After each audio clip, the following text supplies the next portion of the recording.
தக்காளி ரசத்தை வந்து இது மாதிரி செஞ்சு பாருங்கள். செம்ம டேஸ்ட்டாக இருக்கும். இது எப்படி செய்யலான்னு பார்ப்போம்.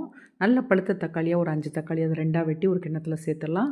புளி ரொம்ப கொஞ்சமாக சேர்த்துக்கோங்க, ஏன்னா நம்ம தக்காளி நிறைய சேர்த்துருக்கோம்.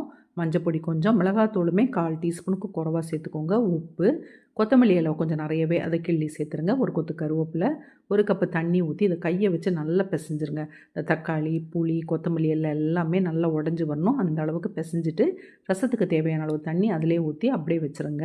மிக்ஸி ஜாரில் வந்து 1 டீஸ்பூன் வந்து நல்ல மிளகு, 1/2 டீஸ்பூன் ஜீரகம், 1 காஞ்ச மிளகா, 1 பச்சை மிளகா அதை போட்டு ஒரு சுற்று சுற்றிட்டு கொஞ்சமாக பெருங்காய பொடி சேர்த்துக்கோங்க.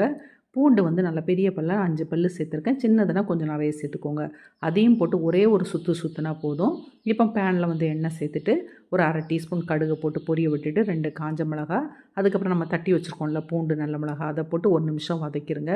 நல்ல வாசனை வரும். அந்த டைமில் கரைச்சி வச்சுருக்க ரசத்தையும் ஊற்றிடுவோம். ஊற்றிட்டு இந்த ரசம் நல்லா கொதிக்க தொடங்கும். அந்த டைமில் வந்து அடுப்பை ஆஃப் ஆக்கிட்டு உடனே மூடி வச்சுருங்க. சாப்பிடும்போது திறந்து பரிமாறிக்கோங்க. அவ்வளோ டேஸ்ட்டாக இருக்கும். ட்ரை பண்ணி பாருங்கள் இந்த ரசத்தை.